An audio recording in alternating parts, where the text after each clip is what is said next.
Happy potential last day of the season, Oilers fans. I know it's not necessarily a happy thing, but what do the Oilers have to do to make sure it is not their final game of the season? We will talk about that. Plus, one Edmonton Oiler had 10 hits and was not on the ice for one goal against. We'll talk about his importance to the Oilers with that and much more on today's episode of Locked On Oilers, guys. I know it is going to be a tough Thursday, but let's make it a happy one. Let's get into it. You're Locked On Oilers, your daily podcast on the Edmonton Oilers. Part of the Locked On Podcast Network, your team every day. Hello and welcome back to Locked On Oilers podcast. I'm your host and former Oilers game day producer, Brett Holden.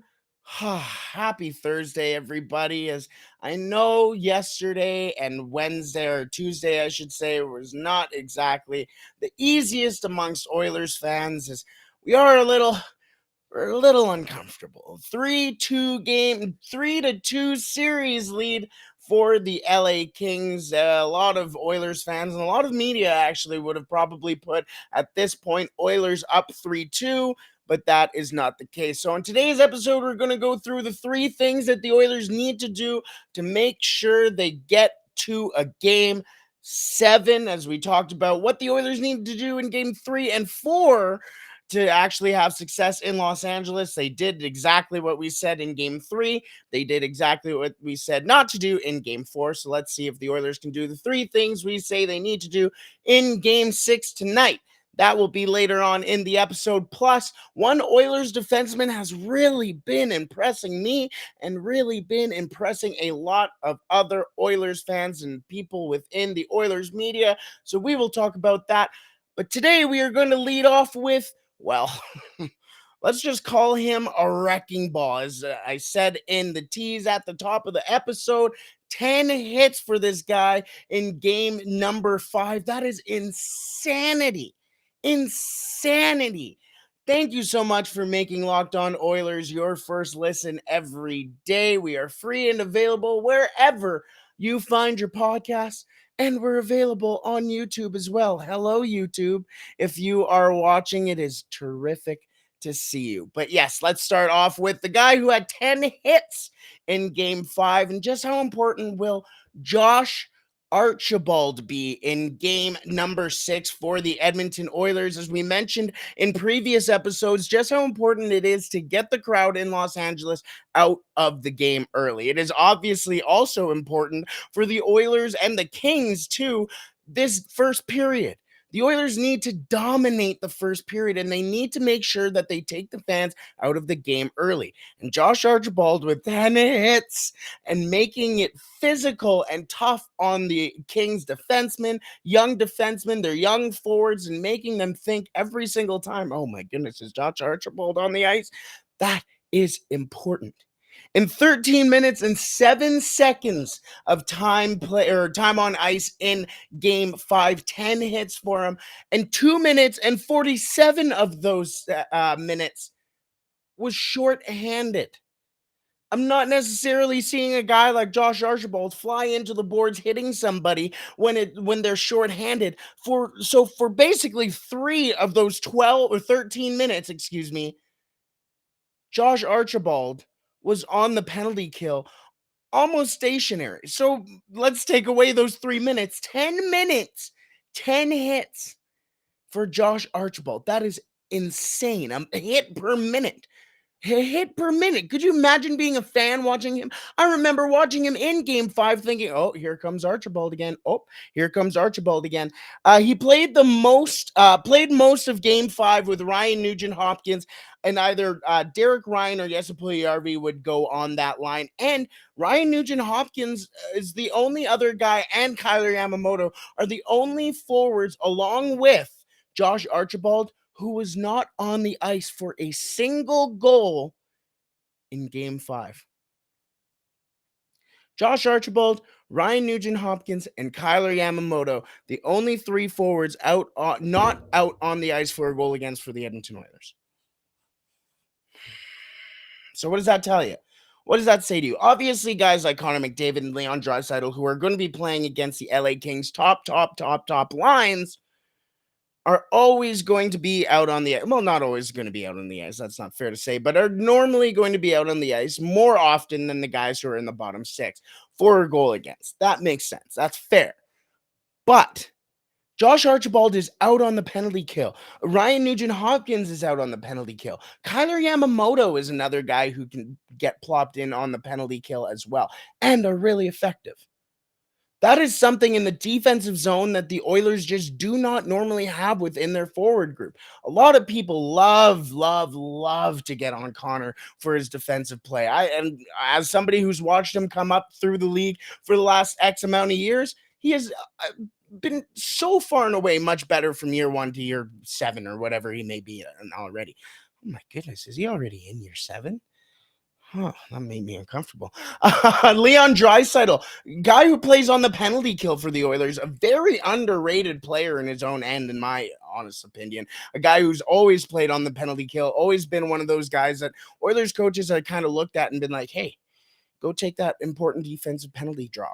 Now, those guys are always going to be in the D zone. So when you're thinking about or against the top guys, so when you're thinking about a guy who's just, you're kind of concerned sometimes when third lines are out and you have the other team in your end and kind of pinned you in your own end. But when you have a third line of Ryan Nugent-Hopkins, Josh Archibald, and insert player here, we talked about how important Jesse Puljujarvi is in his own end. That is important. That is important to help prevent goals in your own end. And as we've seen, as Connor McDavid even said in his press conference, man, when you score 4 goals in a game, you expect to win the game. But that's not going to happen if you're allowing 5. Sorry, it's just not. It is not at all. So having forwards like Archibald, like Ryan Nugent-Hopkins, like Kyler Yamamoto, like Jesse Puljujarvi, like who's this other guy that I'm thinking of? The X amount of players. Derek Ryan was the other player I was thinking of. When you have all these players that can go out there and play defensively and strong defensively, that is important for your offensive players to then look at that and say, hey, defense turns into offense. Those guys are working in our end to make sure that we can go and do our thing in the offensive end. And that is something that needs to run through. Starting with Josh Archibald, the Oilers need to see, hey, man, this guy is giving it. Let's go. He's not only giving it just to give it. He's giving it for the crest. He is giving it because he wants to play in Game 7 at home. Are the rest of the Oilers going to do that in Game 6? Are the rest of the Oilers going to go out there and actually play hard? I'm not expecting 10 hits out of Connor McDavid. I'm not. I am absolutely not. But since Game 3, that physicality from Connor McDavid has been gone.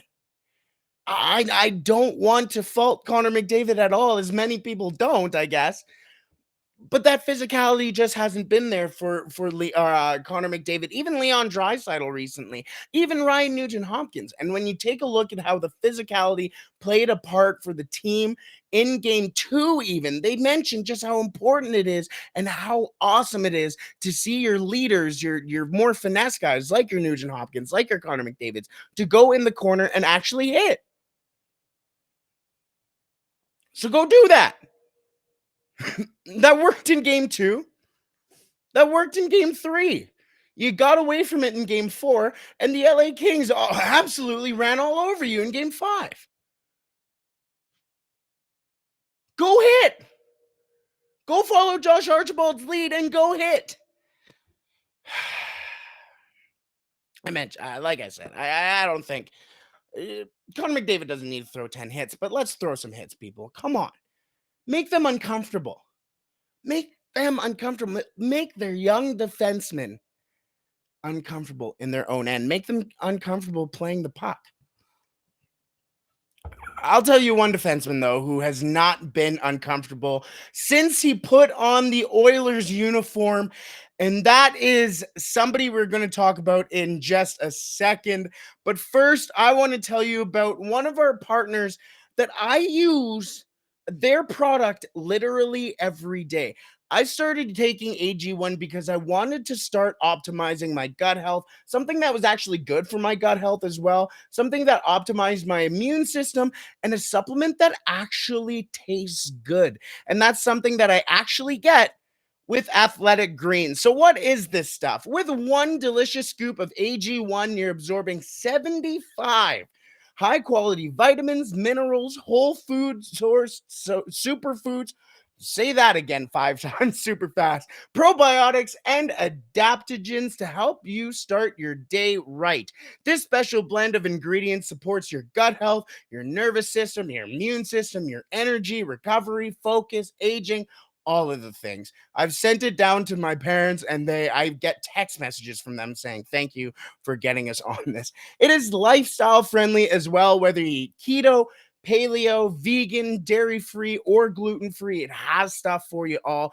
Contains less than 1 gram of sugar with no GMOs, no nasty chemicals, or artificial anything. All while actually still tasting good. It costs you less than $3 a day. You're investing in your health, and it is cheaper than your cold brew habit. I'm looking at my coffee cup right now because I'm certainly a guilty party of that. It is also recommended by professional athletes everywhere, and Athletic Greens has over 7,000 5-star reviews. Right now, it is time to reclaim your health and arm your immune system with convenient daily nutrition. It's just one scoop in a cup of water every day. That's it. That's it. No need for a million different pills and supplements to look out for your health. To make it easy, Athletic Greens is going to give you one full free year of immune supporting vitamin D and 5 free travel packs for your first purchase. All you have to do is head to athleticgreens.com/NHL network. Again, that is athleticgreens.com/NHL network to take ownership over your health and pick up the ultimate daily nutritional insurance. As I grab for that coffee that I am certainly addicted to early this Thursday morning. Now, I gave you quite the little tease of what Oiler has been potentially one of the best, if not the best defenseman for the Edmonton Oilers since he got traded here at the NHL trade deadline. As if you are a close Oilers fan, you probably already know who that is, as I just spoiled when the Oilers got him. Brett Kulak. I have loved everything that Brett Kulak has brought to the table for the Edmonton Oilers. He's got foot speed. He's got a solid first pass. He'll be physical. He's very, very, very strong in his own defensive end. And he's just a smart defenseman. I think I tweeted during the last game of the season against the Vancouver Canucks after he scored his goal. I think I said, oh, man, okay. I think Brett Kulak's my favorite player. And you know what? It has genuinely transitioned from the regular season into the playoffs for Brett Kulak. The comfortability that he has, is that the right word? How comfortable he looks when he's in his own end and even with the puck. At all points since he has put on the Oilers jersey, he has looked comfortable. And I have been comfortable with Brett Kulak on the ice. In this series, Brett Kulak is third on the team in blocks, and that is behind, well, let's be real, the second greatest shot blocker in all of the NHL, and that is statistically correct. Duncan Keith, he is only one less than Duncan Keith going into Game 6.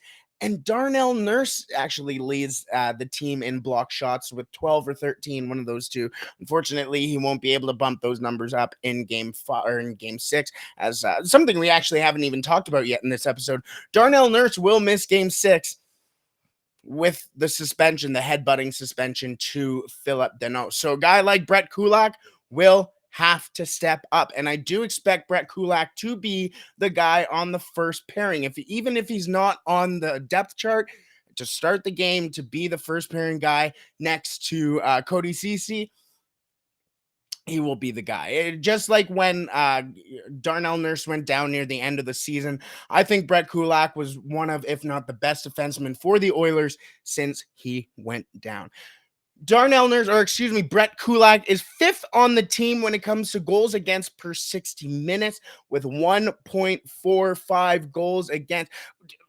Hello, we just talked about Josh Archibald being important for not being out on the ice for a goal against. This guy in a series that has finished what 8-2, 6-0, 3-4-3, 5-0 or 5-4, like 4-0. Let's just say there's a lot of goals in this series. There's a few. And Brett Kulak is out on the ice per 60 minutes for one of them. 1.45, not even a goal and a half in 60 minutes. And Brett Kulak is not even out there. He is one of, I am sorry, but he is one of, if not the top shutdown defenseman for the Oilers, next to Cody Ceci. And the Oilers in game 6 are going to have that together. That is going to be important. Now, I know there was a lot of talk about why start Kulak and Keith to start overtime in game 5. I get that. I do get that. That is a weird pairing, especially just to start out in the third or in the overtime period when you haven't really seen much of them to begin with. In game 5, Brett Kulak, I keep wanting to call him anything other than Brett Kulak. I think it's because my name is Brett, so I don't want to say Brett, or it seems like I'm talking to myself. Brett Kulak played with Evan Bouchard, Tyson Barrie, and of course, as we mentioned, Duncan Keith in game 5, but mostly played with Tyson Barrie. When you play him next to that puck moving defenseman and really have him play with somebody who can kind of get the puck up and down, and he can be kind of confident in what man, at one point it was Brett Kulak and Tyson Barrie heading into the offensive zone. These guys, and I was comfortable with it. They look good. It was fine. I really think Brett Kulak will be an important piece for the Edmonton Oilers tonight with Darnell Nurse out of the lineup, and could potentially be an X factor for the Oilers if they want to see a game 7 at Rogers Place. He is first among Oilers with those goals against, first among Oilers defensemen, I should clarify, with those goals against per 60 minutes. That includes Cody Ceci, who is sitting behind Brett Kulak in that regard, may I add. That includes Darnell Nurse. That includes Duncan Keith, as that probably doesn't really surprise many Oilers fans. It includes Evan Bouchard. Amongst every single defenseman on the Edmonton Oilers, there is no other defenseman that is preventing goals at a higher clip than Brett Kulak. He was on for 2 goals for and 2 goals against in game 5, which were the only 2 goals that he was out for the entire series. The entire series. That's important. That is important in a game where a lot of people would sit there and say, including myself, that was the worst playoff performance I've ever seen. Brett Kulak's first 2 goals against in this series was in game 5. Before that, he wasn't out for any, none, not one. For a shutdown defenseman, for a team who needs somebody to come out there and be important in their own end, Brett Kulak will need to be the guy for the Edmonton Oilers in game 6. He does. He does. I know it's kind of a weird name. And like I said, I hate saying the name Brett because, hey, that's my name. It makes me seem like I'm pumping my own ego. But anyways, let's get into the 3 things that the Edmonton Oilers need to do in order to bring the series back home for a game 7. But first, let's talk about BetOnline, baby. Our partners at BetOnline continue to be the number 1 source for all your betting needs and sports information. Find all the latest odds, news, and sports developments, including this year's NHL hockey playoffs. We all know how the Oilers' odds have 100% tanked. So I don't even want to bring up the fact that the odds or tides have changed in the Kings' favor. They're also bringing you the first month of Major League Baseball. That is in full swing. It is insane. The Dodgers won like 11-1 on Monday or Tuesday, excuse me, and then lost 5-3 on Wednesday. Like, what? Sorry, I'm a Dodgers fan, as I've mentioned. So I certainly put some money on the Dodgers line and did not hit. And also next season's NLF futures. BetOnline is your continued source for all your sporting wagering information, from live betting to playoffs to esports and much more. Head to the website today or use your mobile device and learn more about the trends and action. BetOnline, where the game starts. Where we're going to end is, as I mentioned, the three keys to Game 6 for the Edmonton Oilers. This has been something that we have done for Game 3 and 4 for the Oilers, and something we did for Game 5 for the Oilers. And I didn't think I would have to do it again after Game 6, but hopefully we will do it for Game 7, but only if they do these three things. Now, if you have been listening to the show for the last couple of episodes, and especially for the Game 3, 4, and 5, you're probably tired of hearing the three things that the Oilers need to do, because it's honestly the same things every single game, because the Oilers are having the same issues every single game. I wish I could come out here and say, oh, well, they did this well, so they don't necessarily need to do this. Now they need to do this instead. I'm sorry, but I'm just not. I'm gonna come out here with the exact same stuff I have talked about for the it basically feels like the entire series, because the Oilers just can't do it. Ah, my head is exploding at the fact that the Oilers just can't figure out what they can't do. Everybody else in the media, your coach is saying what you're doing wrong. Yeah, and the Oilers just can't do it? Okay. I'm getting back into my Jerry Seinfeld yelling phase. I'm sorry. Let's go into the first key that the Oilers need to win in Game 6. Score first. Please score first. Oh my goodness, please score first. If we don't score first, if I don't see the Oilers score first, I might puke. I might genuinely puke. I will be sick to my stomach, because I will know exactly what is coming. And that is a golf course lesson with the Edmonton Oilers next week. And let's be honest. If the Oilers give up the first goal of the game, as has been the story with every game so far, it's done. Whoever scores the first goal of the game is going to win the game. And that is not going to change miraculously, I don't think, for Game 6, unless the Oilers have a horseshoe somewhere the sun don't shine. I just do not see it. That also comes with a very important first period. You need to come out there and really force the issue early, and that is why the second key for the Oilers in Game 6 is take the crowd out of the game early. Please don't let those LA Kings fans get into the game. As people have said, as Oilers fans have said since they went down there, man, they cheer at weird spots, but they are loud. They are loud. I mentioned on last Friday's episode that they just cheer at random things. They'll cheer at offsides. They'll cheer at icings. They'll cheer at dump-ins. They'll cheer for anything. So that kind of makes it tough when you're sitting there going, oh no, what are they cheering about now? Am I missing something? The crowd is an important piece to the game, as Oilers fans can certainly attest to, and the Oilers after Game 1 can certainly attest to. So if the Oilers are able to take the Kings fans out of the game early, they will be in a good spot. Look at who the Oilers are playing against. They're playing against a young team who just needs people to cheer for them. Nobody outside of Los Angeles thought the LA Kings would be sitting here in this position with a chance to win in Game 6 and knock out the Edmonton Oilers to go on to the second round. I'm sorry, but I think a lot of realists would sit there and go, well, probably not. But now the LA Kings are there, And if they get the little extra push in the back from their fans, it's done for. The Oilers may as well just be sitting there on their back saying, I'm ready, let's just go.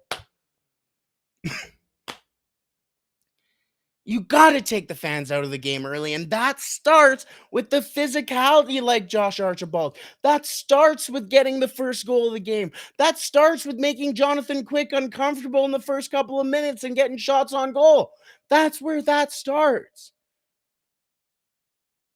The Oilers have to figure that out, or they're not going to win game 6, and they have a Tuesday tea time. Sorry. I'm sorry to be the bearer of bad news because I genuinely wish I could be the bearer of good news. But it's not going to happen if the Oilers don't take the fans out of the game early. Now, the third and final thing that the Edmonton Oilers need to do to take the game to game 7 or take the series to game 7 is they need defensive support. Now, that's not just one thing. That's not just banging bodies. That's not just getting in front of block shots, because the LA Kings shoot from everywhere. They will shoot from the perimeter and force the issue after the fact. They'll get the puck onto the net, and once the scramble starts, it's basically done. They love to take the shots from the from around the perimeter, and then again, like I said, force the issue. That you got to get sticks in shooting lanes. You got to get sticks in passing lanes. You got to make them uncomfortable moving the puck in your own end. That includes physicality in your own end. If the LA Kings are going into the corner knowing they're going to get hit, look at William Nylander in game 4 of the game 5, excuse me, of the Toronto Maple Leafs series. The guy pulled out of a corner so he didn't get hit in the game. No, it was game 4. Sorry. So he didn't get hit because he knew he was going up against a 6'4" Eric Chernak. That's not stuff that is lost on NHLers. They realize when they're going to get hit. So if they realize every single time, oh my goodness, well, there's Brett Kulak. Oh, there's a puck in the corner. I'm probably going to get hit. They're not going to go into the corner too hard. They're probably going to try and avoid that hit. And if you make them uncomfortable in your own end, they are not going to be able to set anything up at all. Nothing. Not a dang thing. If the Oilers are able to minimize what the Kings can do, and that seems simplistic in its own case, but it is not guaranteed. As we said earlier on in this episode, as Connor McDavid said in his press conference, if you're scoring 4 goals in a game, you expect to win. But you can't if you're giving up 5 or more. So you need that defensive support, and hopefully, for the case of all of us, so we can be here on Monday morning or Monday even and have a game 7 to talk about.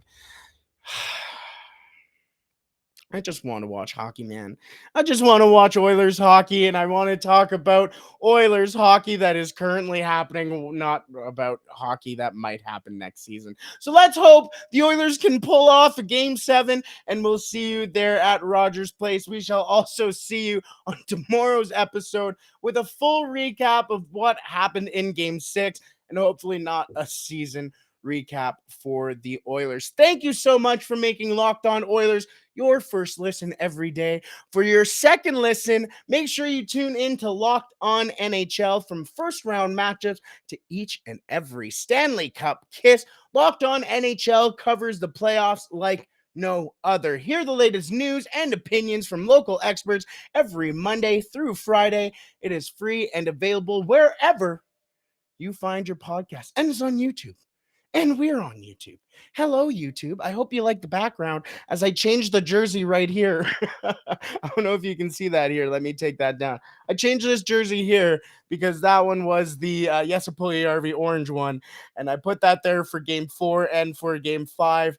And so I had to pull this one back out because I believe in omens. So I'm sorry. I don't want to cross any T's, dot any I's without it being A good game 6. I'm rambling now. Thank you so much, everybody, for tuning in.